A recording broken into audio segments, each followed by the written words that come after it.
Welcome back, traders. Second portion of our show, Market Movers. We got a lot of market movers here, so let's start with Mickey D's. Mickey D's reported, Joel. Actually, funny, the stock rallied hard right when the initial report came out, and then sold off. Got actually sold off to be into the 99s, and now it's rallied back. So stock was kind of all over the place, but now it's at 101.30, up 35 cents. So had a wild ride and kind of almost ended up back where it started, Joel. Well, if I bought 100 shares every time I found a McDonald's bag in my daughter's car when I cleaned it out, I would be rich. McDonald's has a lot of appeal to my daughter and also worldwide appeal. This has been like the stock of the year, the decade, whatever. It's finally seemed to have a top here at 102.22. That was a high it made the other day. So anywhere from 102 even up to 102.22, I'd look for some major resistance. Got some support here at 100.04. That was taken out in the pre-market. We got down to 99.35. So I'd still use that $100 level as support and 102 as resistance. Verizon reported earnings here as well, Joel. That stock's actually getting beat up pretty good for being such a conservative stock, lower beta stock. 37.60 is trading right now after closing at 38.40. It's through this key 38 support area, so I would say I'd use that 38 as resistance now. If the stock goes into rally mode, I think you'll find some sellers in that area. We want to keep an eye on AT&T as well, which we talked about in the Big Ten show, because that could have a sympathy move. But what's your take on Verizon, Joel? Yeah, Dennis, if we do, I mean, we did get a rebound after trading under 37.40 exactly, trading down to 37.31 the pre-market. You did get one quick bounce up to 38. You really had to be quick. Now consolidating here at this 37.60 level. I'd call 38 major resistance. Coming back on the downside, Dennis, I'd see that there's a little bit of a gap down here in this stock that probably needs to be filled between 36.95 and 37. So let's call 37 major support, 38 major resistance. I'm starting to sound like you, Dennis. You like my whole number theory, do you, Joel? Moving on here, we've got Harley-Davidson reporting earnings as well. It's a stock that has not traded much here in the pre-market. Initially traded down as low as 41, just 400 shares down there, 41.87. Now it's traded 100 shares up to 42.82. So the stock's kind of all over the place here, Joel. So where I'm looking at is this stock could definitely have some major resistance up here, this 42.80, 43 area. What do you think? I was thinking of what's that symbol? What's that symbol? And I'm like, how could I forget, man? How could I forget Hog on the road?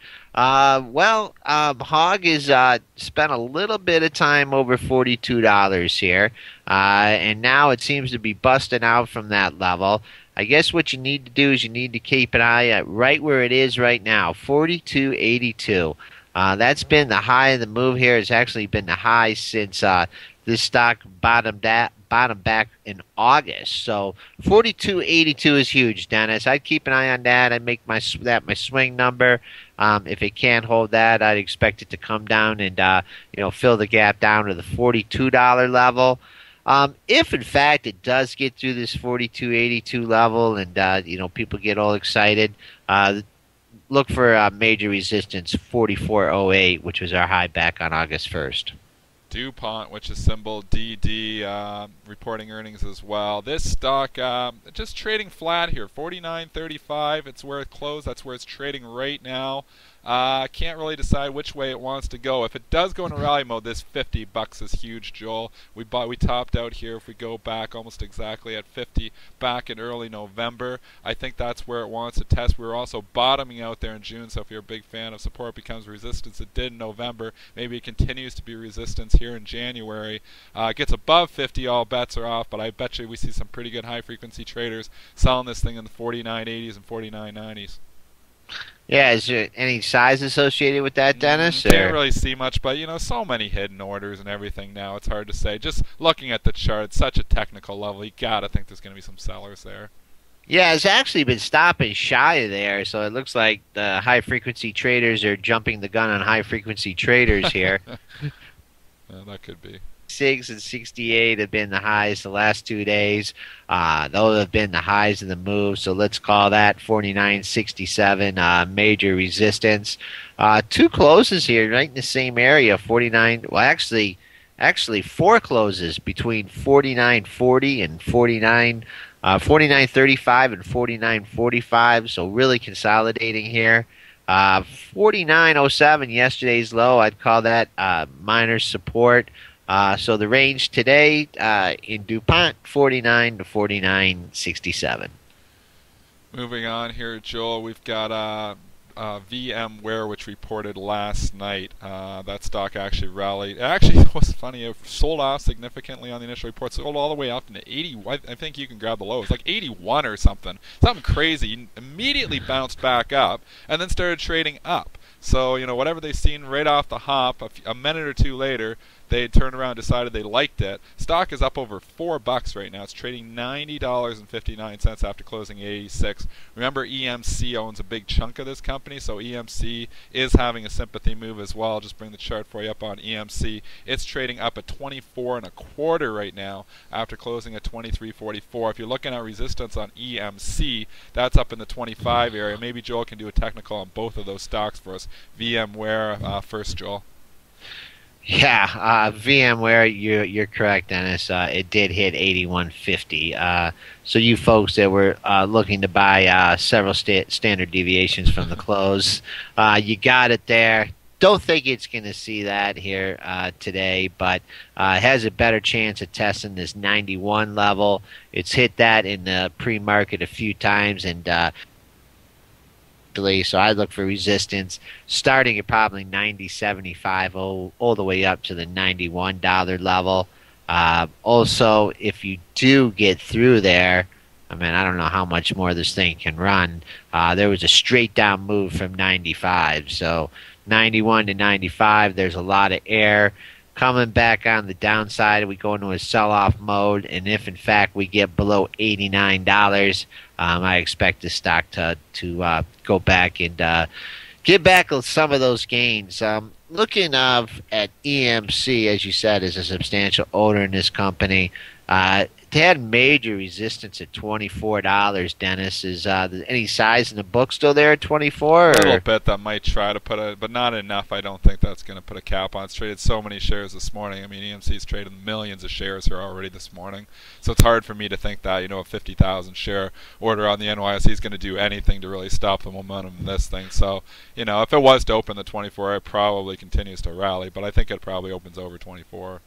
Okay, well then keep an eye on the next number, which would be 24.45. That's what so far we've have topped out in the pre-market, and if in fact we did get through there, say hello to 24.89, which was a double top back in November. Will be your next major resistance. Coming back on the downside for this stock. It's really been holding in this the $24 level pretty nicely in the pre-market. So a break below 24 and perhaps come down and fill the gap at 23.64. Here's a stock that's getting killed on their earnings report, IGT. Actually, it's bounced back a little bit, Joel. I looked at it about 20 minutes ago. It's a lot lower than this. It's trading 15.10 right now after closing at 16.13, symbol IGT. I just looked a little while ago. How low did it get there? Do you have that number, Joel? I think it almost got into the 13s. I thought I was looking at it. Is that right? Oh, no. 14.55. Oh, 14.55. Okay, but still, that's a pretty so it's bounced here about 60 cents from its low there around 14.55 there a few minutes ago. So looking at this chart, if for whatever reason this thing got back up to 7, this 16 is going to be huge resistance now. I'd definitely probably look at that area as an opportunity to probably get out of a long or possibly initiate a short if it's to get back up to that settlement area. But it's still 90 cents away from there, so I'm not sure if that's going to happen. What do you think technically, Joel? Yeah, I think 1540 was kind of that bottom we had before we ran up over to test the $18 level. So I think you get a pop up to 1540, 1550 be your first pocket of resistance. Of course, the $16 level, which coincides with yesterday's low. would be your next area of resistance. Coming back on the downside, funny, 1459 was the low back on October 6th. And then lo and behold, in the pre-market, you hit 1455. So 1450 major support IGT. Resistance is 1550, and then 1560. We can't go through all the earnings today. We just wouldn't have enough time, so make sure you check your individual stocks. A lot of smaller companies had earnings here as well today. Lots of news overall in this market today, so the market is moving around. Expect a little bit more volatility than normal, just with all the news happening here. European banks are actually, just to mention, are a little bit weaker here today too, Joel. Got stock like Deutsche Bank trading down over $1.50. Concerns about Greece again, at least that's what CNBC is reporting, so seems like Greece just never seems to go away. Went away for a few days there, but people are talking about it again, being concerned. So you're seeing some of these European financials very weak this morning. I wonder if that rolls over into our U.S. financials here, because our U.S. financials have been pretty strong. So if they start to roll over, they could roll over pretty quickly. Anything else you want to close with, Joel? Just overall the trend here for really since the beginning of the year, we've had a substantial rally up. Consolidating with volatility. The average daily ranges have been coming down substantially over the last couple weeks. We have not had an expanded range day to the downside here now in a couple weeks. Today, starting out $8, it may be that day. Just hovering here at the Globex low, so wherever that ends up to be at the 930, that will be your support. Resistance, major resistance now at the 1307 level. That's our show for today, folks, and we'll be back with you tomorrow.